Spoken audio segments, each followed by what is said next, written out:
Ballot declare कर दिए गए और इंडिया गठबंधन के कैंडिडेट कुलदीप कुमार को हारा हुआ डिक्लेयर कर दिया गया, बीजेपी के कैंडिडेट को जीता हुआ डिक्लेयर कर दिया गया। मामला जब सुप्रीम कोर्ट में गया तो सुप्रीम कोर्ट ने बहुत जल्दी सुनवाई करके और आज जो पूरा जो प्रोसेस भी था, किस तरह से माननीय सुप्रीम कोर्ट ने सारे बैलेट पेपर मंगाए अपने पास, बैलेट पेपर खुद देखे और आज रिजल्ट डिक्लेयर कर दिया, ये मुझे लगता है कि भारतीय इतिहास के अंदर शायद पहली बार हुआ है। हम सुप्रीम कोर्ट का बहुत बहुत शुक्रिया अदा करते हैं कि इतने कठिन समय में आज जो देश के अंदर जो हालात हैं, पूरा डिक्टेटरशिप चल रही है, जनतंत्र को कुचला जा रहा है जगह जगह, सारे इंस्टीट्यूशंस जो हैं वो एक तरह से कुचले जा रहे हैं, रौंदे जा रहे हैं। ऐसे में सुप्रीम कोर्ट का ये जो फैसला है ये बहुत मायने रखता है जनतंत्र के लिए, और जनतंत्र को बचाने के लिए ये सुप्रीम कोर्ट का फैसला बहुत अहम है। इंडिया गठबंधन, इसलिए हम सुप्रीम कोर्ट का बहुत बहुत शुक्रिया अदा करते हैं। इंडिया गठबंधन की ये बहुत बड़ी जीत है, पहली जीत है, बहुत बड़ी जीत है और बहुत बड़े मायने रखती है। एक तरह से उन लोगों से छीन के लाए हम लोग ये जीत। उन लोगों ने तो चोरी कर लिया था ये चुनाव, उन लोगों ने तो वोट चोरी कर लिए थे, लेकिन हमने हार नहीं मानी। हम आखिरी समय तक लड़ते रहे, संघर्ष करते रहे और अंत में हमारी जीत हुई। तो ये पूरे देश के लिए, इंडिया गठबंधन के लिए बहुत बड़ी जीत है और बहुत बड़ा संकेत देती है देश को। जो लोग कहते हैं कि बीजेपी को हराया नहीं जा सकता, बीजेपी को हराया जा सकता है, एकता से हराया जा सकता है, अच्छी प्लानिंग और स्ट्रेटेजी से हराया जा सकता है और मेहनत से हराया जा सकता है। ये इस चुनाव के नतीजों ने साबित कर दिया। तो मैं इंडिया गठबंधन के सभी पार्टनर्स को बहुत बहुत इसके लिए बधाई देता हूं। चंडीगढ़ के लोगों को बधाई देता हूं, जिनको चंडीगढ़ के लोगों की एक तरह से जीत हुई। चंडीगढ़ के लोगों ने तो नतीजा यही दिया था कि भाई इंडिया गठबंधन का कैंडिडेट मेयर बनना चाहिए, लेकिन उन्होंने चोरी कर लिया चुनाव। तो एक तरह से जनता की हार हो गई थी, लेकिन अब जनता की जीत हुई है और पूरे देश की जीत हुई है। पूरे देश ने देखा कि किस तरह से बीजेपी ने यह चुनाव चोरी किया। इस चुनाव में 36 वोट थे टोटल, बीजेपी के, कांग्रेस के, आम आदमी पार्टी के, अकाली दल के 35 काउंसलर और एक मेंबर ऑफ पार्लियामेंट, 36 वोट थे।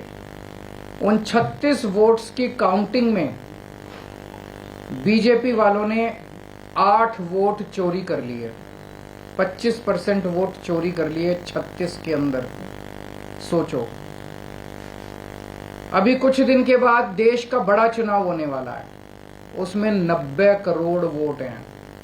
अगर ये 36 वोट में से 25% वोट चोरी कर सकते हैं, 90 करोड़ वोटों में ये कितने वोटों की चोरी करेंगे, सोच के भी रूह कांप उठती है, रोंगटे खड़े हो जाते हैं। सुनते तो थे कि बीजेपी वाले गड़बड़ करते हैं, सुनते तो थे कि बीजेपी वाले बदमाशी करते हैं, वोटों की चोरी करते हैं, पर कभी कभी मन कर सबूत नहीं था, निकल के नहीं आता था। आज कैमरे के सामने सबूत आ गए, रंगे हाथों पकड़े गए हैं बीजेपी वाले कि ये तो कहते हैं ना, जब पाप का घड़ा भर जाता है तो फिर ऊपर वाला अपनी झाड़ू चलाता है। गीता में भी लिखा है, जब यदा यदा ही धर्मस्य ग्लानिर्भवति भारत। इसमें ऐसा नहीं कि कोई भगवान वो लेते हैं, अवतार लेते हैं, भगवान अपने तरीके से इस तरह से करते हैं। इनकी किस्मत खराब थी कि चंडीगढ़ के चुनाव के वक्त सीसीटीवी कैमरे लगे हुए थे और सीसीटीवी कैमरों के अंदर इनका सारा का सारा रंगे हाथों ये लोग पकड़े गए, सारा इनका कुकर्म पकड़ा गया। इसे साफ जाहिर है कि कितने बड़े स्तर के ऊपर ये वोटों की चोरी करते हैं। अब बड़ा मसला ये है, पूरे देश को सोचना पड़ेगा कि अगर जनतंत्र नहीं बचेगा तो कुछ नहीं बचेगा। आज जितनी कॉन्फिडेंस के साथ ये कह रहे हैं 370 सीट आएंगी, 370 सीट आएंगी, एक तरह से देश के लोगों को चैलेंज कर रहे हैं ये लोग कि तुम्हारे वोट की जरूरत नहीं है हम लोगों को, हमारी तो आ रही है 370 सीट।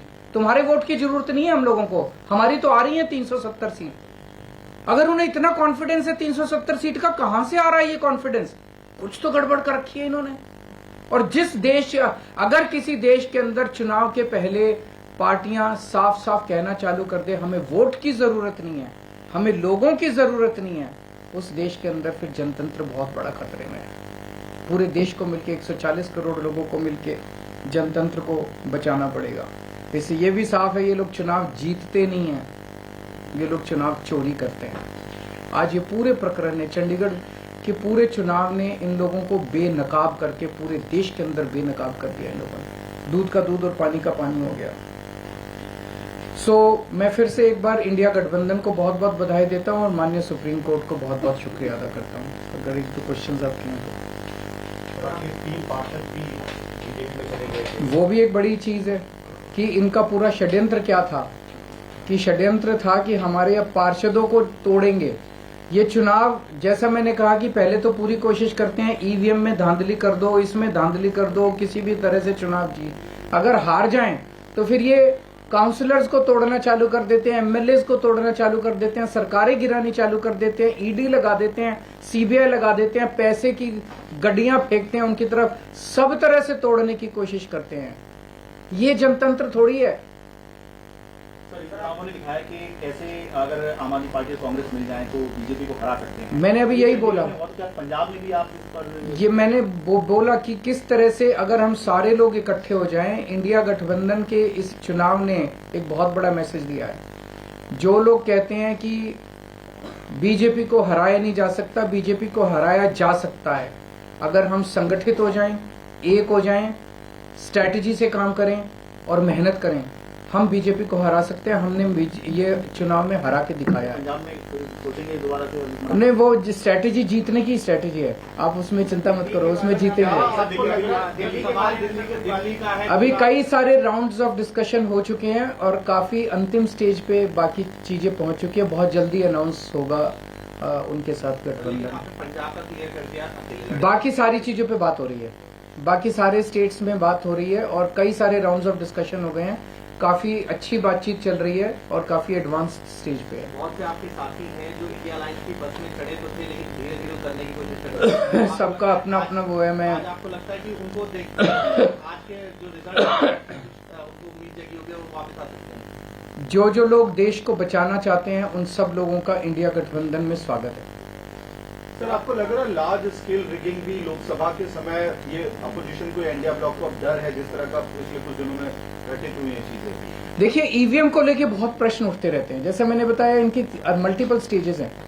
पहले तो ये चुनाव में गड़बड़ करते हैं, तरह तरह की गड़बड़ी करते हैं। वोटर लिस्ट गड़बड़ कर देते हैं, ईवीएम के अंदर गड़बड़ी की बहुत सारी शिकायतें और बहुत सारे वो आए हैं, लेकिन उसके ऊपर कभी भी इन लोगों ने जनता का विश्वास जीतने के लिए ईवीएम के गड़बड़ी जो आरोप लगे उसको इन्होंने जनता का विश्वास स्ट्रेंथन नहीं किया। तो ईवीएम के उसके बावजूद भी अगर ये कहीं चुनाव हार जाएं तो फिर ईडी है, ईडी छोड़ देते हैं, सीबीआई है, सीबीआई छोड़ देते हैं, उससे भी कोई नहीं माने पैसे फेंकते हैं उसकी तरफ। उसके बाद ये एमएलए और एमपी तोड़ लेते हैं। इस तरह से जनतंत्र मल्टीपल लेवल पे अब खतरे में है और जनतंत्र सबसे इंपॉर्टेंट है देश के अंदर। जनता की चलनी चाहिए, जनता अपनी सरकार चुने। अगर जनता की नहीं चलेगी और एक किसी व्यक्ति को अगर ये अहंकार हो जाएगा कि हमारी तो 370 सीट आ रही है, जनता की तो जरूरत ही नहीं है, 140 करोड़ लोगों की मुझे क्या जरूरत है, मेरी तो 370 सीट आ रही है, तो उसके बाद जनता कहां जाएगी? जनता अपना घर बैठे, वो कह रहे हैं कि जनता घर बैठे, हमें तुम्हारी जरूरत नहीं है। उसका मैं डिटेल्स पता करके बताऊंगा, क्योंकि मुझे नहीं पता लीगल क्या पोजीशन है। मेयर डिप्टी मेयर का चुनाव कराता है, तो चूंकि वो मेयर नहीं रहा, उसने चुनाव कराया था, अब नया मेयर बना है, तो क्या वो भी दोबारा होगा, मेरे को अभी इसके बारे में क्लैरिटी नहीं है। मैं वकीलों से बात करके बताऊंगा। Thank you. For more such videos, subscribe to the NewsX YouTube channel, hit the bell icon.